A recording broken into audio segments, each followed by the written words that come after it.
বন্ধুরা গেলে বুঝতে পারবে এখানে কি পরিমাণে টিয়া পাখি আছে।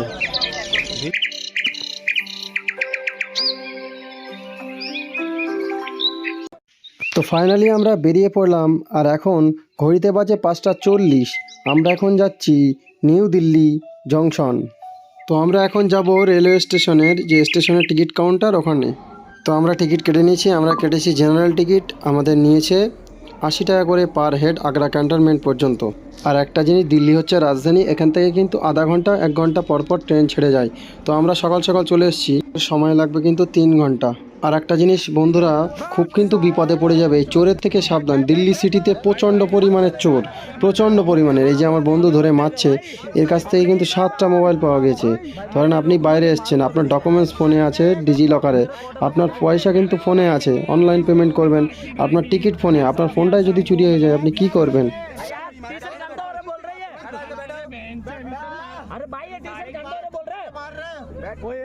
জিনিস আমাদের বন্ধুরা বলে রাখি, আমাদের একটা শিক্ষা হয়েছে, এই ট্রেন স্টেশন থেকে আগ্রা ক্যান্টনমেন্ট থেকে যখন আপনি বাড়াবেন, দেখবেন প্রচুর গাড়িওয়ালা টোটোওয়ালা এসে বলবে আপনাকে 300 টাকা 400 টাকা আগ্রা ক্যান্টনমেন্ট নিয়ে যাবো, নকল গেট আসল গেট এসব ব্যাপারে অনেক কিছু বলবে। কিন্তু ওখান থেকে টোটোই পার হেড কিন্তু 20 টাকা করে নেবে, আগ্রা ক্যান্টনমেন্ট পর্যন্ত নিয়ে আসবে। যারা পার্সোনাল গাড়িতে আসবেন তাদের ব্যাপারটা তো সম্পূর্ণ আলাদা।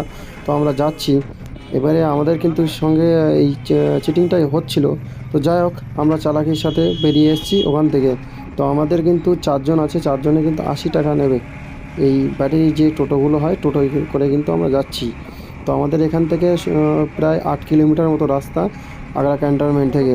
বন্ধুরা বাইরে কিন্তু সবাই ঠকানোর জন্য বসে আছে, বিশেষ করে এই যে ট্যুরিস্টগুলো দেখলে এরা চিনতে পারে।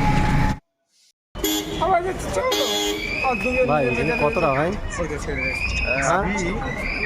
300 मीटर 300 मीटर 300 मीटर पैदल जाना पड़ेगा। सब लोग जा रहे हैं बांग्ला 300 मीटर এখনো যেতে হবে, এখনো 300 মিটার, এখনো 300 মিটার সবাই যাচ্ছে। আমাদের সেই স্বপ্নের তাজমহল শাহজাহান বাদশাহ বানিয়েছিল, হ্যাঁ, মুমতাজের জন্য।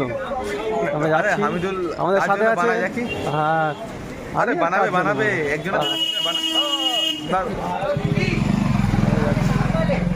देखिए हमारे साथ আছে और एक छोटा लड़का है, छोटा लड़का। हाँ उसका नाम क्या भैया? এই দেখো, এই যে আমার বন্ধু, দেখেছো?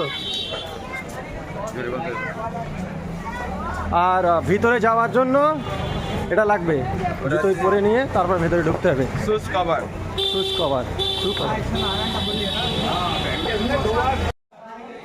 এখানে একটা ব্যাপার বন্ধুদের ক্লিয়ার করে দেওয়া দিই, ঠিক আছে? এখানে যদি নর্মাল এন্ট্রি নিতে হয় তাহলে কিন্তু আপনার লাগবে 50 টাকা। আর যদি আপনারা ওটা অনলাইনে স্ক্যান করে ওয়েবসাইটের মাধ্যমে কাটেন তাহলে ওখান থেকে কিন্তু 35 রুপিস, অনলি 35 টাকা।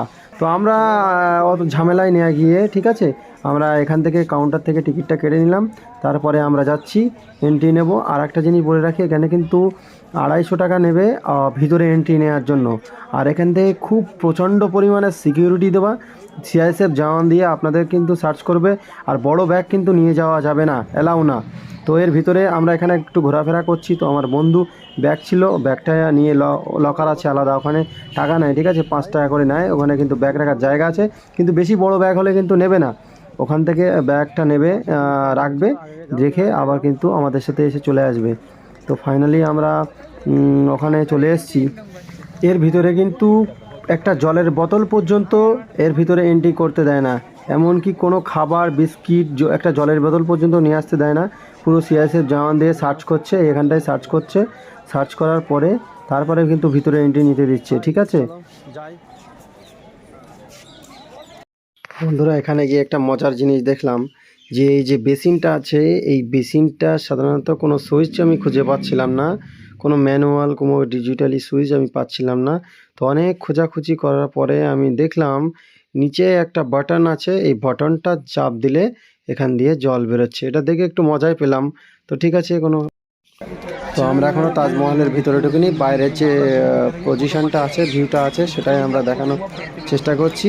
খুব সুন্দর কিন্তু। আর সবচেয়ে বড় কথা হচ্ছে এখানে ফরেনাররা প্রচণ্ড পরিমাণে আসে, বিদেশিরা আসে ফরেন কান্ট্রি থেকে, পিছনে দেখতে পাচ্ছ তোমরা। আর এবারে আমরা ভিতরে প্রবেশ করছি। প্রবেশ করার পরে সেই যে গেটটা আছে তাজমহলে ঢোকার যে গেটটা, সেটা দিয়ে আমরা এন্ট্রি নিচ্ছি। খুব সুন্দর ভিউ, অনেক পুরনো, অনেক পুরাতন, তা খুব সুন্দর। তখনকার মিস্ত্রি এত সুন্দরভাবে বানানো, তখন কিন্তু এত মেশিন কোনো প্রযুক্তি ছিল না, এত ইঞ্জিনিয়ার ছিল না। খুব সুন্দর, এই সেই স্বপ্নের তাজমহল যেটা বানিয়েছিল মমতাজের জন্য শাহজাহান। তো দেখো কত সুন্দর লাগছে, ওফ অসাম।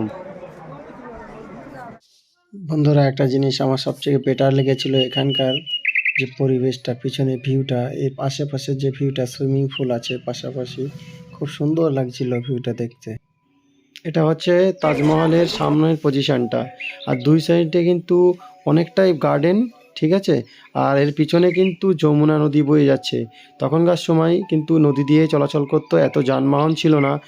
আর আমার যে পিছনটা দেখতে পাচ্ছ, ওই পিছন দিয়ে সোজা কিন্তু পিছনে বাথরুম আছে। বন্ধুরা, তাজমহলের পিছনের ভিউটা কিন্তু খুব সুন্দর। পিছন দিয়ে এর পরেই কিন্তু নদী, এখান থেকে পুরো যমুনা নদী কিন্তু দেখা যায়।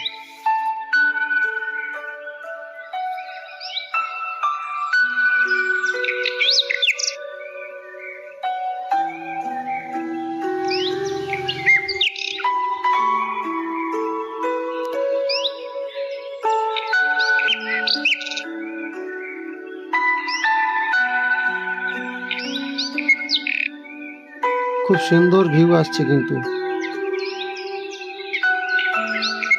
এই নদী দিয়ে আগে যাতায়াত হতো, তখন তত যানবাহনের কোনো চলাচল ছিল না। এইগুলো কিন্তু যেটা দেখা যাচ্ছে, এটা কিন্তু সিআইএসএফ জওয়ান, বিএসএফ জওয়ান দিয়ে কিন্তু এই তাজমহলকে গার্ড দেওয়া আছে। সেখানে সিআইএসএফ জওয়ানরা কিন্তু থাকে, প্রচণ্ড সিকিউরিটির ভিতরে থাকে এই তাজমহল। বন্ধুরা, এটা কিন্তু এই যে ডান সাইডটা, এটা কিন্তু কবরস্থান। এই অংশটা কিন্তু কবরস্থান, হ্যাঁ।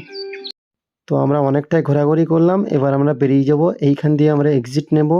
তো ভালো লাগলে চ্যানেলটি সাবস্ক্রাইব করবেন, আর লাইক কমেন্ট শেয়ার করবেন, কারণ অনেক কষ্ট হয় ভিডিও বানাতে। চলো, বাই।